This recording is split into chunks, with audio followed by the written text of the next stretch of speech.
नमस्कार दोस्तों, OCN network में आपका स्वागत है। सबकी निगाहें इस समय बिहार पर लगी हुई हैं, वहाँ के घटनाक्रम पर लगी हुई हैं। लगभग सभी मीडिया हाउसेस के फोकस में एक बार फिर नीतीश कुमार हैं, जिनको नाम दिया गया है पलटू राम। लेकिन इस बार वो पलटी मार रहे हैं भारतीय जनता पार्टी की तरफ। कुछ समय पहले गए थे लालू यादव की तरफ, कांग्रेस और वामपंथियों की तरफ। एक तो ये समझने की कोशिश करेंगे कि इस समय बिहार में यानी पटना में चल क्या रहा है। नंबर 2, नीतीश कुमार अगर वापस आते हैं तो भारतीय जनता पार्टी की वो कौन-कौन सी शर्तें हैं जो उनको पूरी करनी हैं। क्या उन शर्तों को पूरा करने में पेंच फंसे हुए हैं और इन पेंचों को सुलझाना होगा उनको। हालाँकि उनके पास तो राजनीतिक अनुभव इतना है कि वो हर स्टेप उठाने से पहले जो आने वाली बाधाएँ हैं या मुश्किलें हैं, उनको कैसे हल किया जाए, इसका उनके पास कुछ ना कुछ तरीका होता है। और हमने महाराष्ट्र वाले पूरे घटनाक्रम में देखा है कि जब मोटा भाई यानी गृह मंत्री अमित शाह और उनकी टीम इन्वॉल्व होती है किसी ऑपरेशन में, किसी मिशन में, तो फिर तो कोई बाधा आनी नहीं चाहिए, कहीं कृपा अटकनी नहीं चाहिए। सीधे जुड़ते हैं पटना से ही, जो पल-पल के घटनाक्रम पर बहुत बारीक नज़र रखे हुए हैं अभिषेक तिवारी के साथ। और अभिषेक जी से फर्स्ट हैंड रिपोर्ट लेते हैं कि चल क्या रहा है। अभिषेक जी, बहुत स्वागत है। नमस्कार। ओशियन नेटवर्क के सभी दर्शकों को प्रणाम, नमस्कार, जय श्री राम। ये बताइए कि इस समय पटना में चल क्या रहा है? ये तो जानकारी मिली थी कि सम्राट चौधरी को दिल्ली तलब किया गया है। ये भी पता लगा था कि केसी त्यागी भी जा रहे हैं। अभी-अभी न्यूज़ फ्लैश हो रही है कि रेणु देवी और जो दूसरे डिप्टी चीफ मिनिस्टर थे, उनको भी तलब किया गया है। जेपी नड्डा केरल जाने वाले थे, उनका दौरा रद्द किया गया है। तो क्या सब कुछ तैयार हो चुका है? पूरी रणनीति बना ली गई है? क्योंकि कल गणतंत्र दिवस है, 26 जनवरी है हाँ। और कम से कम कल को तो टालना चाहेंगे बीजेपी के शीर्ष नेतृत्व वाले भी और नीतीश कुमार भी, क्योंकि ये एक संवैधानिक संकट सा हो जाएगा अगर 26 तारीख से पहले ही यानी आज रात ही कत्ल की रात साबित हो जाए राजनीतिक तौर पर। आपने रेणु देवी से शुरू किया तो मैं आपके दर्शकों को बताऊं कि आपने तो देख भी लिया होगा मेरा ट्वीट। 1 घंटे पहले ही मैंने एक ट्वीट किया था। रेणु देवी जी पूजा पाठ पर बैठ जाइए। संभव है बिहार की आप अगली महिला मुख्यमंत्री बने। लेकिन पेंच ये है कि ये बीजेपी की इच्छा है महिला कार्ड चलना, जो कि नरेंद्र मोदी जी के विजन में है। अच्छा, महिला कार्ड नीतीश कुमार का भी फेवरेट ट्रम्प कार्ड। लेकिन एक पेंच ये है कि नीतीश कुमार चाहते हैं कि एज अ सीएम ही वो 2024 के चुनाव में जाए और विधानसभा लोकसभा दोनों हो जाए और उसके बाद वो डील हो। See Nitish Kumar is very hard bargainer, लेकिन पेंच बहुत सारे फंसे हुए हैं। इस वक्त बिहार के विधायकों के कुछ विधायकों की चांदी है। अशोक चौधरी के थ्रू कांग्रेस के लगभग 10 से 12 विधायक टच में हैं जदयू के। तो जदयू के 8 विधायक आरजेडी के खेमे में तय माने जा रहे हैं, वो भी टच में है। अब आप जानते हैं, चूंकि इतने दिनों से सर आप बहुत सीनियर पत्रकार हैं, ऐसा जब सिचुएशन आता है तो थर्ड एम्पायर राज्यपाल और सभापति ये दो महत्वपूर्ण लोग हो जाते हैं। फिलहाल ये दोनों ग्राउंड एम्पायर समझ लेते हैं। इन दोनों ग्राउंड एम्पायर की सिचुएशन क्या है? एक आरजेडी का है तो एक राज्यपाल माना जा सकता है बीजेपी का। लेकिन अगर किसी प्रकार से 10 विधायक आरजेडी भी तोड़ ले तो संख्या बल घटके जो है, बिहार विधानसभा की 233 की होगी और तब 116 पे डायरेक्ट वो सीएम बनने के चांस में उनके पास संभावना हो जाएगी।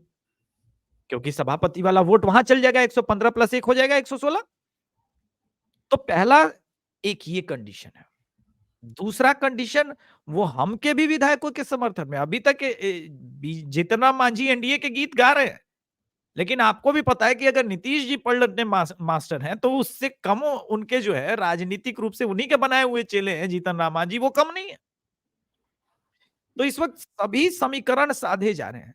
दूसरी तरफ शिवानंद तिवारी जी भेजे गए मनाने के लिए राजद की तरफ से। देखिए, राजद भी टाइम बाई कर रही है, जदयू भी टाइम बाई कर रही है, क्योंकि कल कट तो कुछ हो नहीं सकता।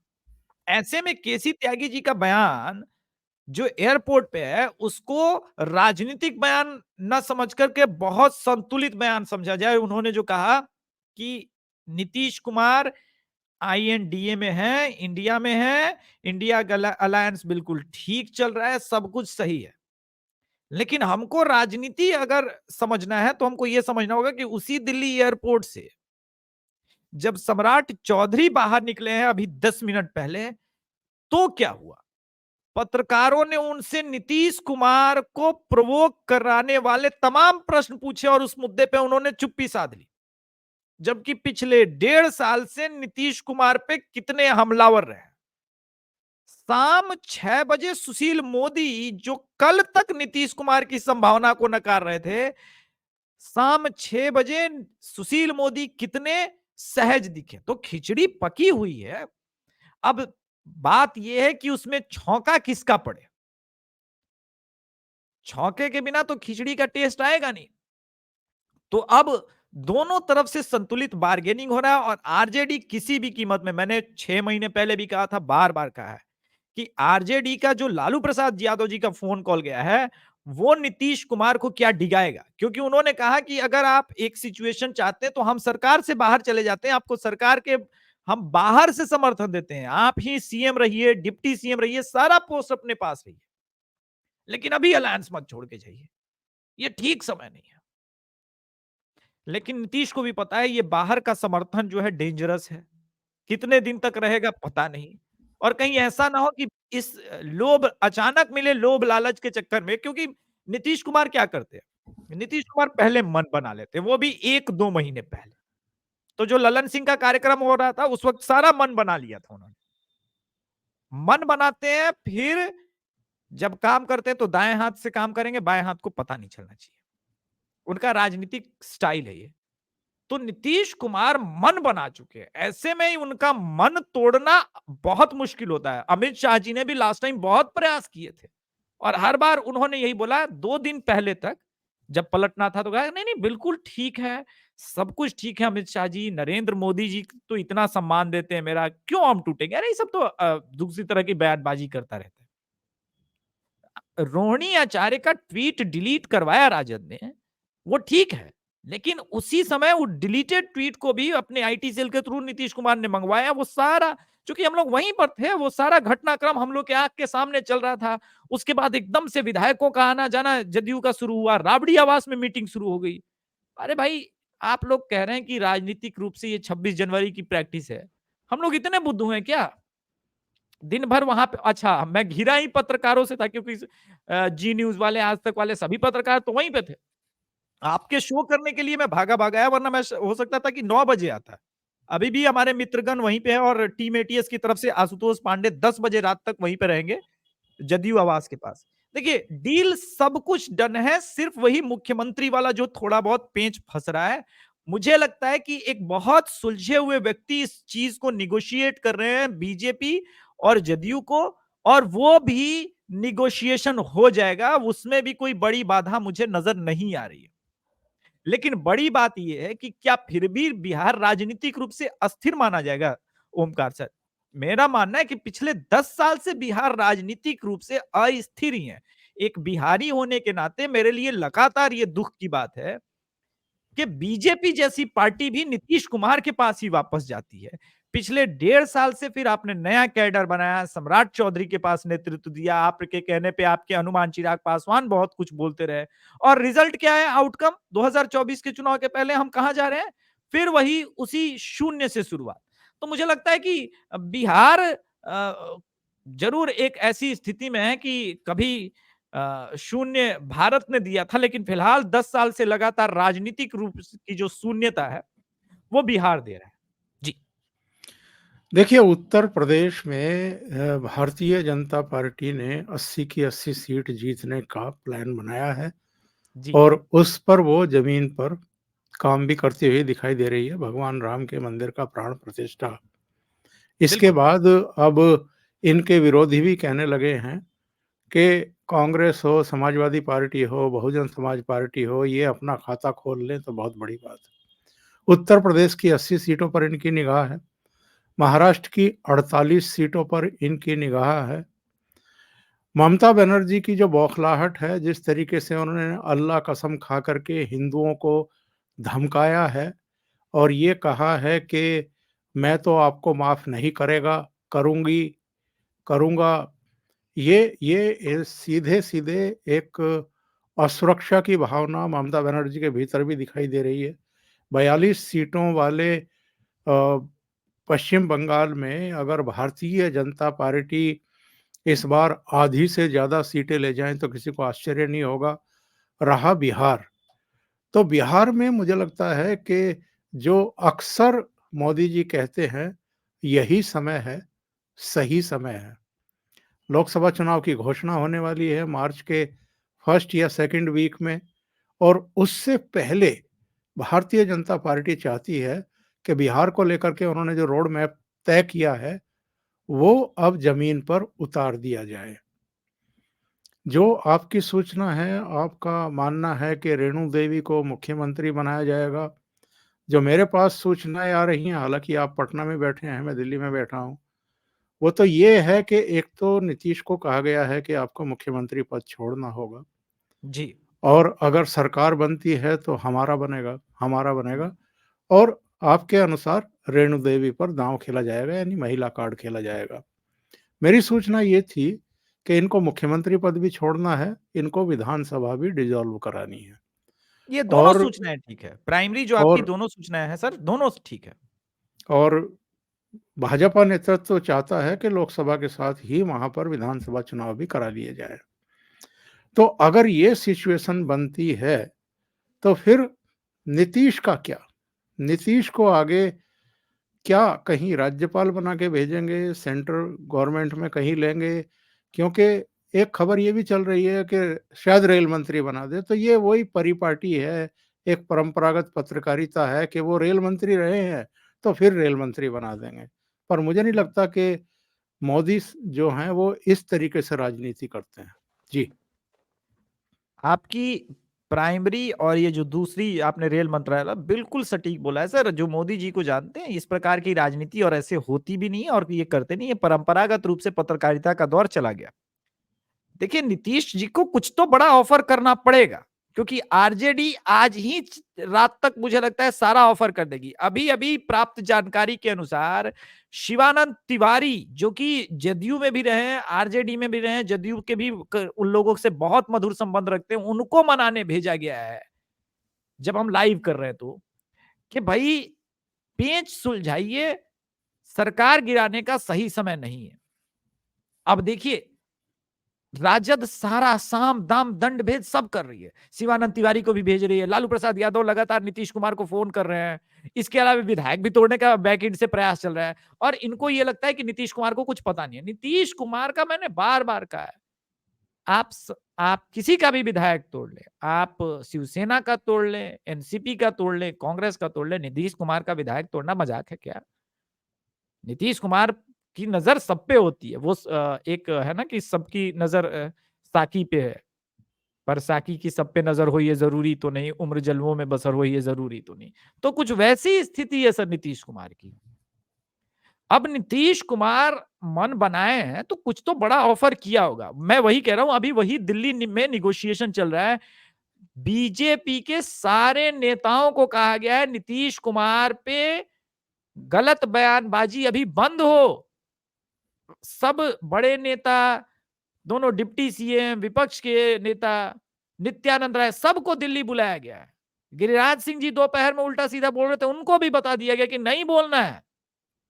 और आप एकदम से देखेंगे 6 बजे के बाद गुरु प्रकाश पासवान जी तो लाइव थे अलग अलग चैनल पे, उनका भी टोन बदल गया।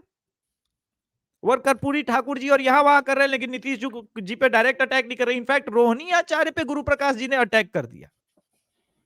लेकिन रोहिणी आचार्य के जो ट्वीट थे वो तो इस बार इस वजह से थे ना, क्योंकि उन्होंने परिवारवाद पे नीतीश कुमार ने हमला बोला। और आज प्रधानमंत्री जी की जो रैली थी, एकदम वही परिपाटी, वही चीज जो नीतीश जी ने बोली, परिवारवाद, महिला विकास, वो सारी बातों को नीतीश कुमार जो बोले थे उसको एक प्रकार से उसका समर्थन करते हुए एक मैसेज कन्वे कर दिया, जो कि मोदी जी का स्टाइल रहा है। तो ये तो सही है कि राहुल गांधी समझते हैं कि स्टोव जो है कोयला डालने के बाद चलता है, लेकिन कोयला डालने के बाद भी अगर स्टोव जला है तो उस पर खिचड़ी ही पकाई जा रही है, ये तय है।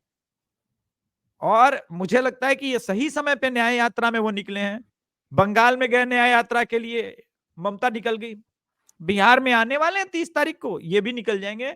अब इससे एक ये भी चीज हो जाएगा कि हु इज रियल पनौती, जो बार बार ट्रेंड हो रहा था। मैं तो समय का वेट करता हूं, आप जानते हैं सर, मैं थोड़ा युवा हूं तो जोशीला हूं, आप लोग की तरह तो मैं संतुलित भाषा में नहीं बोलता हूं, ये मेरी एक कमी है, मैं मानता हूं।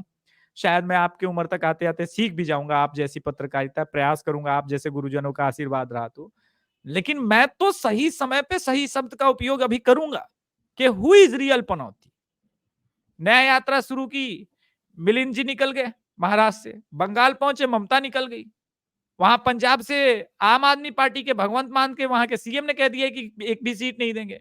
तो मुझे लगता है ये सही बात है कि राहुल गांधी को ऐसी परिस्थिति में न्याय यात्रा पे ही निकलना पड़ेगा, क्योंकि बनी बनाए सरकारें, बना बनाया अलायंस उजाड़ दिया है। और अब स्टो और उन पे एफआईआर भी हो गया। आज तो हेमंत विश्व शर्मा ने ये भी कह दिया सर के उनको लोकसभा में अरेस्ट नहीं करेंगे, भाजपा के तो सबसे बड़े स्टार प्रचारक वही है। तो बिहार की राजनीतिक स्थिति, अच्छा देखिए, राहुल गांधी न्याय यात्रा पे निकले हुए और मैंने आपके दर्शकों को अपडेट किया कि उनके 8 से 10 विधायक संपर्क में है, क्योंकि नीतीश कुमार जी को और चाणक्य जी को यह पता है कि एक ये सिचुएशन हो सकता है कि जदयू के भी कुछ विधायक तोड़े जाए, तो फ्लोर टेस्ट में कहीं परेशानी ना है, तो इधर अगर टूटा जाए तो उधर का भी तोड़ने का व्यवस्था रखना है, क्योंकि ये खेल दो चाणक्य है। मैं मानता हूं कि बिहार के केंद्र की राजनीति में तो इस वक्त नीतीश ही है, और नीतीश सबके हैं। आरजेडी भी मना रही है और बीजेपी भी हल्लो हल्लो बोल रही है। बीजेपी को ये फायदा है, निसंदेह नीतीश जी अगर आते हैं तो एक जो नेशनल लेवल पे एक बीजेपी पर्सपेक्टिव बनाने में कामयाब होगी कि भाई देखिए, इसी ने तो एनडीए इंडिया अलायंस बनाया था इतना बड़ा। अच्छा, नीतीश जी को एनडीए का कन्वेनर बीजेपी बनाएगी, ये तय माना जा रहा है, ये ऑफर है। तो नीतीश कुमार को लग रहा है एक बड़ा ये कि जो सम्मान मुझे वहां नहीं मिला, अगर श्योर शॉट जहां से मैं जीतूंगा, तो एक बड़ा राजनीतिक क्रेडिट भी मिलेगा, सम्मान भी मिलेगा। और प्लस जो आपने राज्यपाल वाली बात बोली, अगर वो भी उस पे भी चल रहा है तो मतलब ये तो लास्ट लेवल का नेगोशिएशन है। तो वो ये चाहते हैं कि एक सम्मानजनक राजनीतिक रिटायरमेंट भी हो, मेरा जदयू भी बचा रहे, और सबसे बड़ी बात, जदयू की नंबर ऑफ सीटें बढ़े, जो तीसरे नंबर की पार्टी है कम से कम दूसरे नंबर पे है। So Nitish Kumar knows survival politics, politics of survival, या यूं कहिए कि पावर बैलेंसिंग, इसके तो महारथी हैं, ये मानना पड़ेगा। और दूसरे महारथी के साथ, जिसके साथ अगर वो हाथ मिला ले रहे हैं, उनकी मदद कर रहे हैं हर तरह से, चाहे इंफॉर्मेशन शेयर हो या साइकोलॉजिकल वारफेयर या आईटी सेल, ये मेरे पास कंफर्म न्यूज है कि बीजेपी के बड़े बड़े लोग सेंट्रल से मदद कर रहे हैं उस फीड के लिए नीतीश कुमार जी की टीम को। और नीतीश कुमार जी मन ही मन मुस्कुरा भी नहीं कि देखिए मैं किस परिस्थिति में हूं कि लालू यादव भी कॉल कर रहे हैं और वहां से भी बैलेंस हो रहा है। तो ये तो एक मानना पड़ेगा कि नीतीश जी इस वक्त वास्तव में फिर से राजनीति के केंद्र में जरूर है, लेकिन बिहार में राजनीतिक अस्थिरता है पिछले 10 साल से, ये भी बात जो मैं लगातार कह रहा हूं वो भी सही है जी। एक घटना तो 28-29 दिसंबर को हुई थी, जब इनकी नेशनल एग्जीक्यूटिव की मीटिंग दिल्ली में थी। ललन सिंह को हटाया गया।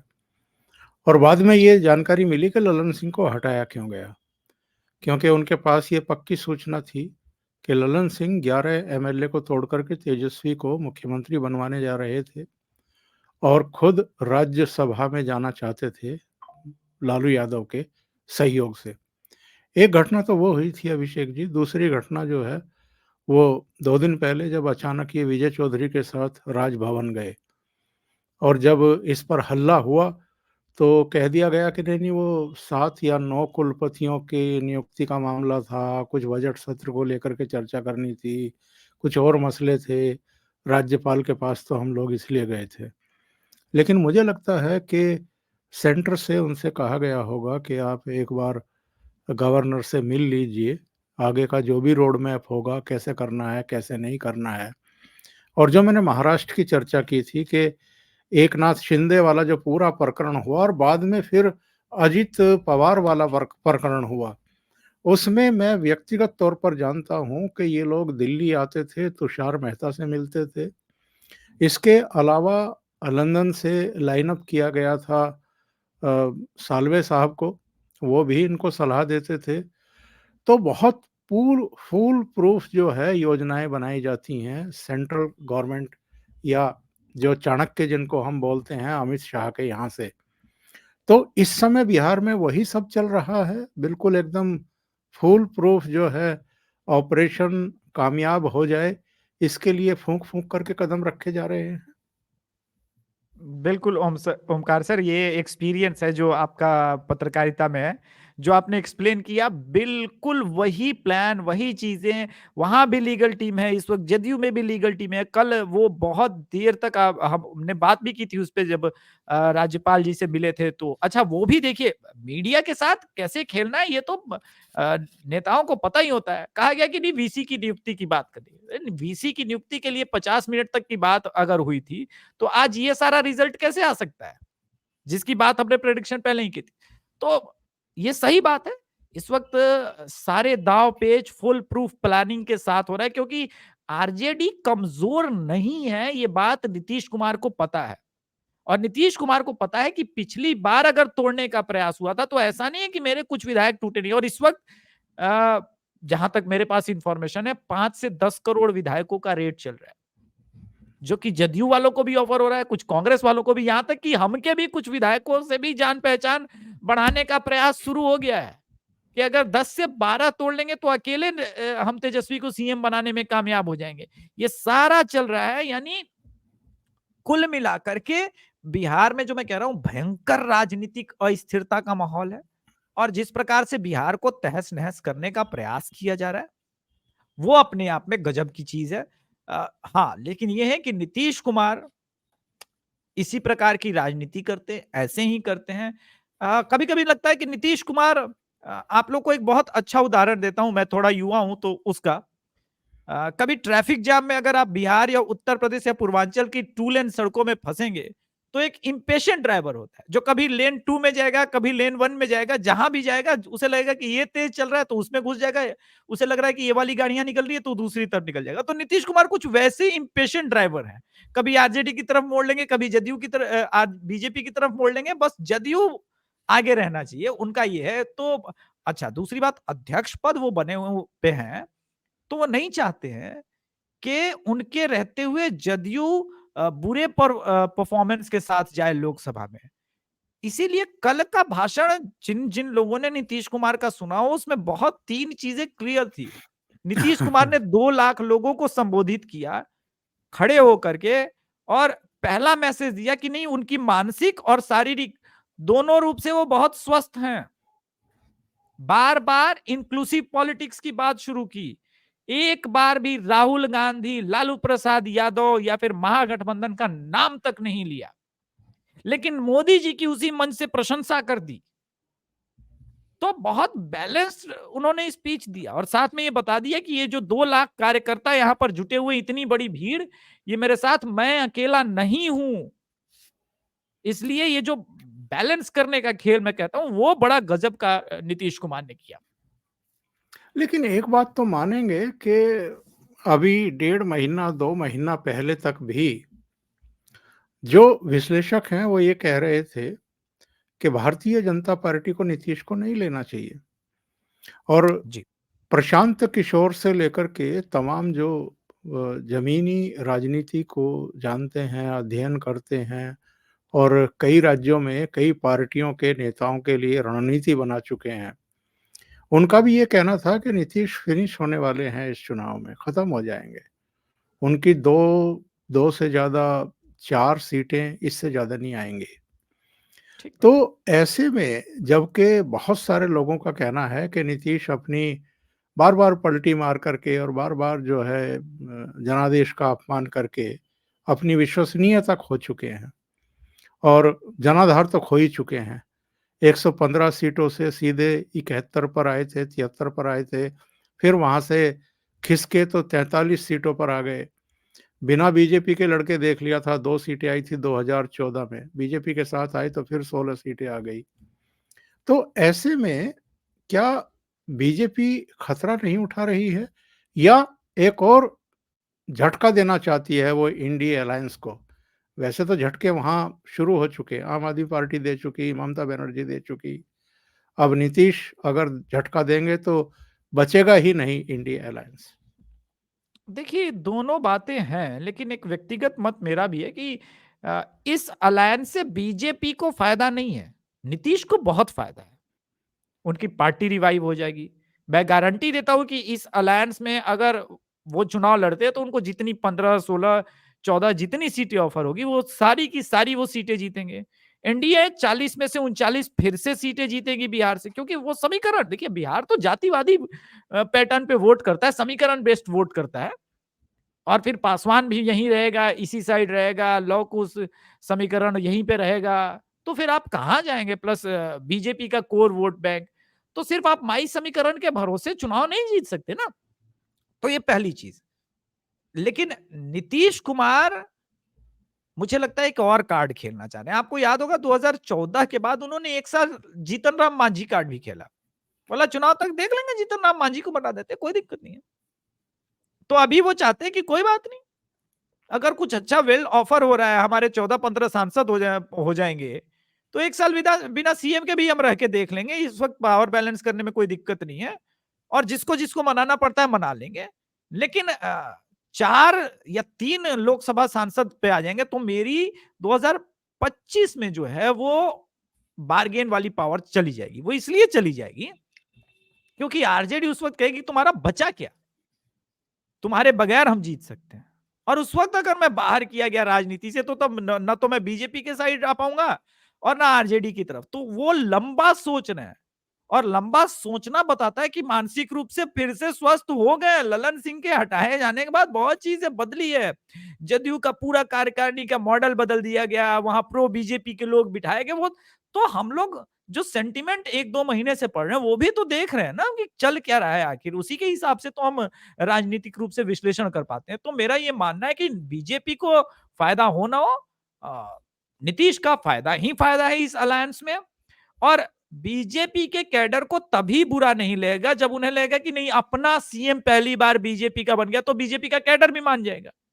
और बिहार के लोग की जो एंटी इनकम्बेंसी वो नीतीश के प्रति है, बात ध्यान रखिए, बीजेपी के प्रति नहीं है। तो वो सारा बैलेंस का खेल हो जाएगा। तो ये सारी चीज़ें एक साथ चल रही है। अभी बातचीत जो भी बढ़ेगी, हम हो सकता है संभवतः होशियार नेटवर्क पे हमें रात को कल भी शो करना पड़े, कल 26 जनवरी होने के बावजूद। वो सब तो हम करेंगे ही करेंगे, लेकिन इस वक़्त स्थिति जो है वो ये है कि भाई नीतीश कुमार के पाले में दोनों हाथ में लड्डू हैं। अब वो किसकी लड्डू खाना चाहते हैं, हरा रंग का खाना चाहते हैं, भगवा खाना चाहते हैं या फिर अपने हिसाब से उसमें राम बाण वाला तीर छाप का भी एंगल लगाना चाहते हैं भगवा के साथ, वो सब कुछ उनके ऊपर है। लेकिन मेरा ये मानना है कि नीतीश कुमार मन बना चुके हैं। अब बिहार में राजनीतिक परिवर्तन अगले 72 घंटों के अंदर हम देखेंगे। ये मेरा फाइनल बहुत, कमेंट है सर। 72 घंटे के अंदर बहुत, हम परिवर्तन ही देखेंगे। बहुत महत्वपूर्ण बात आपने कही है अभिषेक जी। पहले राम मंदिर, फिर कर्पूरी ठाकुर और जी, अब नीतीश कुमार। एक के बाद एक मोदी जी होश नहीं लेने दे रहे हैं लालू यादव को भी, कांग्रेस को भी और इंडी अलायंस को भी। तो देखिए, 72 घंटे की बात की है। जी। तो 72 घंटे में निश्चित रूप से हो जाएगा, क्योंकि ये मेरा मानना है कि 26 जनवरी को तो नहीं करेंगे, पर हाँ। 27 जनवरी को संभवतः बड़ा उलटफेर हम बिहार में देखेंगे। लेकिन कल भी निश्चित रूप से जुड़ेंगे आपके साथ जी, और दर्शकों को ज़रूर अपडेट देंगे। बहुत-बहुत धन्यवाद सर। धन्यवाद आपका जुड़ने के लिए। Thank you so much Abhishek ji. नमस्कार। ओशियन नेटवर्क के सभी दर्शकों को प्रणाम, नमस्कार, जय श्री राम। ओमकार सर, आपको भी प्रणाम। नमस्कार।